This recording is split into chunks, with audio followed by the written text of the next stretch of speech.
मैं हूं नरेश वत्स। हिंदुस्तान पोस्ट में आपका स्वागत है। हिंदी दिवस की हमारे दर्शकों को हार्दिक शुभकामनाएं।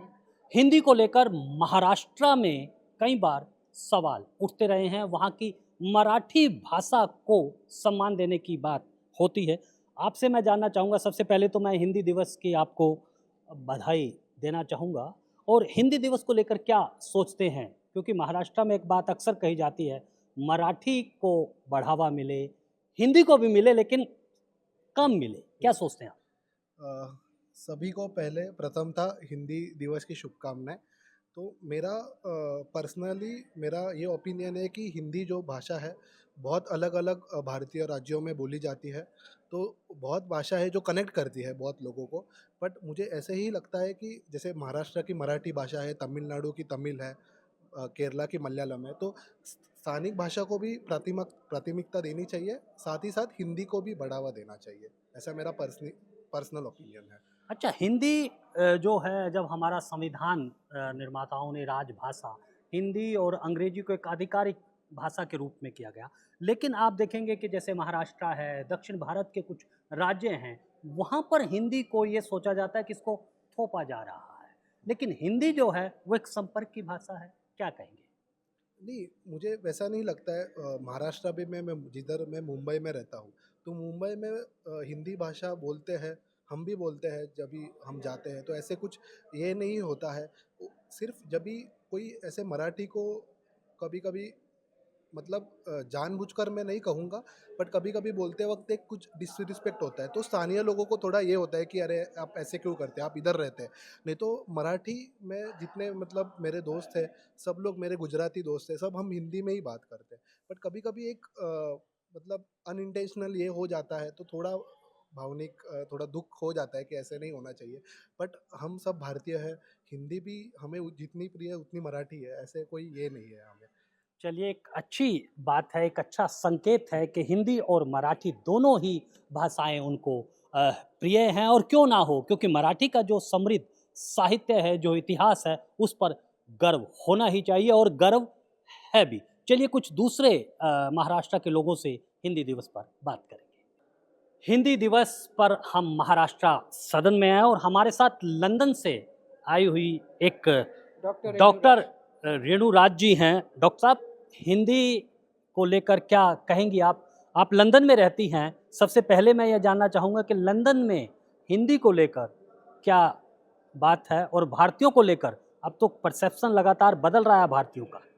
नमस्कार आप लोगों से, और बहुत अच्छा लगा सुन के। हमें तो पता ही नहीं था कि आज हिंदी दिवस है। और हिंदी दिवस इज़ ये बहुत हिंदी बोलना है क्या? यहाँ हिंदी इंग्लिश जो भी और आपको। Hindi Diwas is really a very good good thing to celebrate. And मुझे लगता है कि पूरी दुनिया में जितने हमारे इंडिया के लोग रहते हैं, उन सबको हिंदी का जानना बहुत ज़रूरी है। Hindi is not only the language, Hindi teaches us the tradition also and the culture also. Hindi बोलने वालों के अंदर एक अजीब सी नम्रता होती है, सौम्यता होती है, डिसिप्लिन होता है। हिंदी शब्द हमारा बहुत प्राचीन पुराना शब्द है, पुराना लैंग्वेज है, और it's a very much welcomed by the entire world.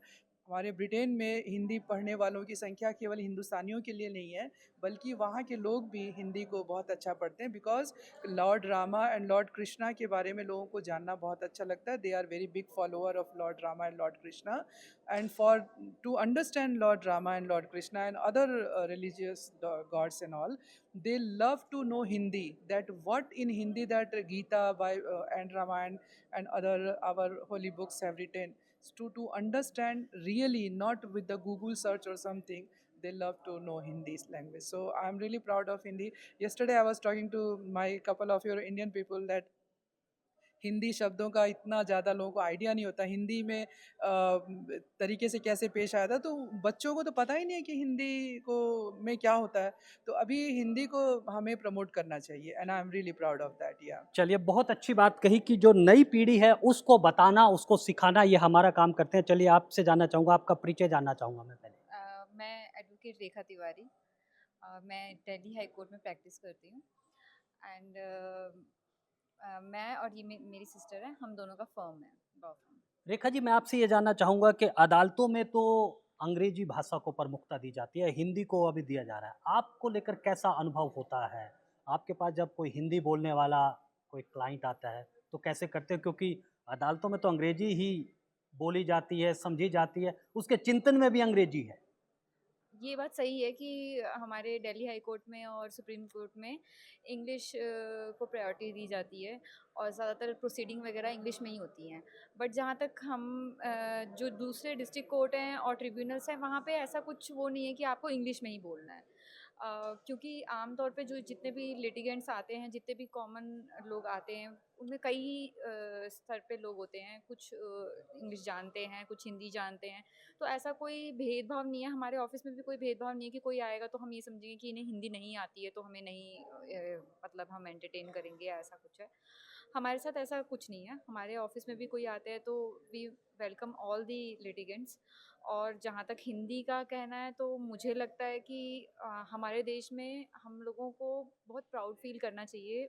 हम लोगों को ये कमतर किसी को नहीं देखना चाहिए, जो कि मैं आस्तर पे देखती हूँ कि अगर किसी को इंग्लिश आती है तो लोगों को लगता है कि हाँ, उसका कोई मतलब सर है, कोई वो है, या वो बहुत ज़्यादा मतलब पढ़ा लिखा व्यक्ति है, ऐसा नहीं है।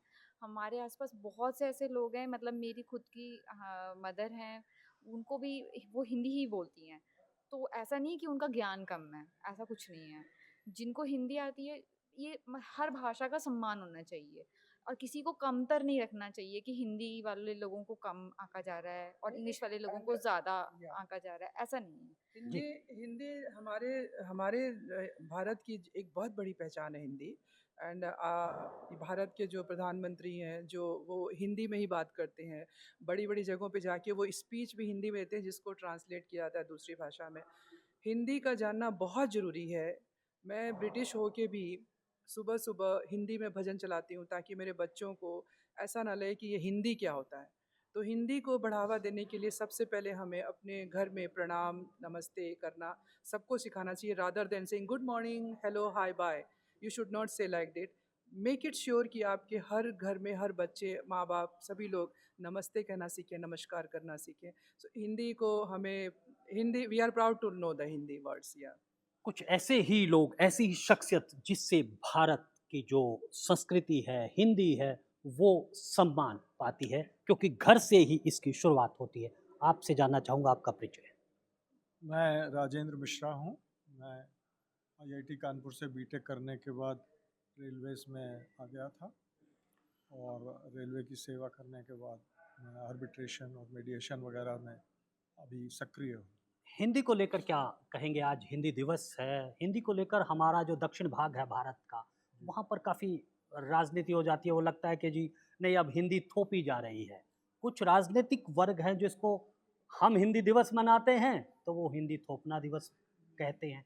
कैसे ये जड़ता कैसे टूटेगी?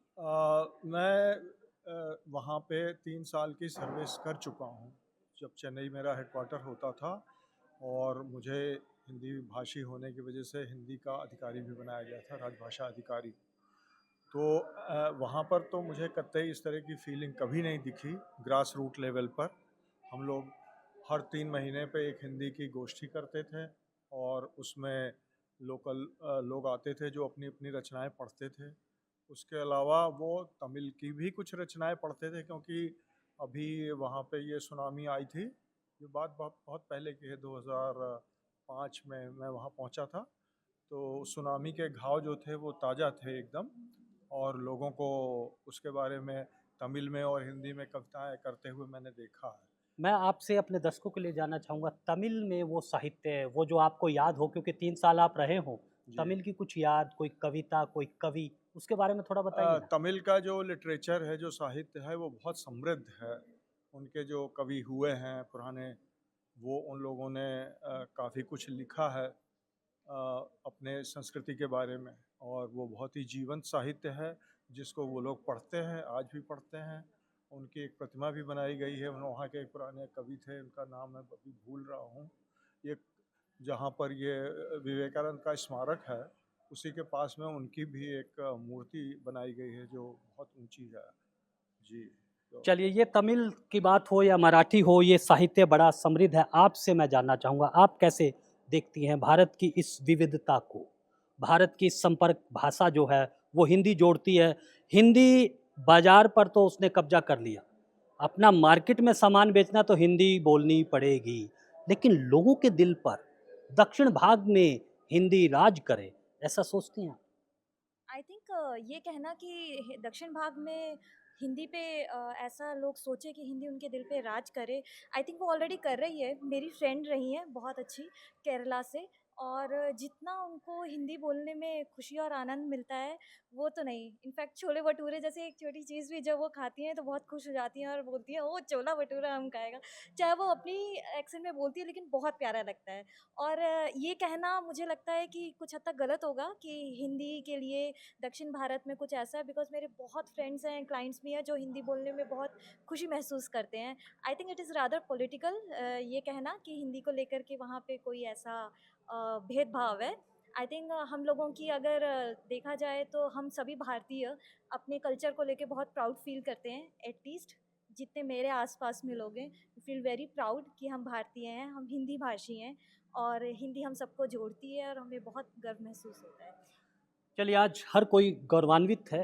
हिंदी दिवस पर गर्व करने का मौका भी हमारे पास है, और ये बात भी साफ है कि हिंदी एक राजनीतिक मुद्दा है। अगर हमारे राजनीतिक दल थोड़ा हिंदी को एक बड़े परिप्रेक्ष्य में देखें और छोटे वोटों के उसको आधार ना बनाए, तो हिंदी तो राज कर रही है, राज करती रहेगी। माथे की बिंदी है हिंदी।